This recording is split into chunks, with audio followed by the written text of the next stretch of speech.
বাংলাদেশ আপত্তি জানানোর পরও পলাতক শেখ হাসিনা কিভাবে ভারতে প্রেস কনফারেন্স করার অনুমতি পায় তা নিয়ে প্রশ্ন তুলেছেন বিএনপি সিনিয়র যুব মহাসচিব রুহুল কবির রিজভী।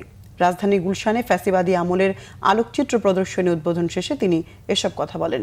রিজভী আরও বলেন, বেগম খালেদা জিয়ার বিরুদ্ধে করা মিথ্যা মামলা শুনানিতে অংশ নিতে ব্রিটিশ আইনজীবী লর্ড কার্নিল বাংলাদেশে আসার পরে তাকেও বাংলাদেশে ঢুকতে দেয়নি শেখ হাসিনা।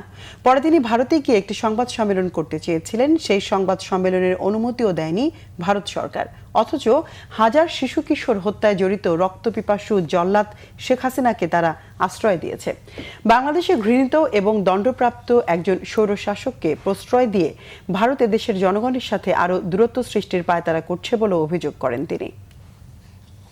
শেখ হাসিনা পলাতক, ফাঁসির আসামি, যাবজ্জীবনের আসামি, তার সেখানে অধিকার আছে। অথচ একজন আইনজীবী, ব্রিটেনের একজন আইনজীবী, তিনি এসেছেন ন্যায়সঙ্গত একটি লড়াই করার জন্য। দেশের সাবেক প্রধানমন্ত্রী, এদেশের কোটি মানুষের সমাদৃত নেত্রী, তার আইনি লড়াই করার জন্য তাকে হাসিনা ঢুকতে দেয়নি বলে ভারত দিল্লিতে তাকে প্রেস কনফারেন্স করতে দেয়নি।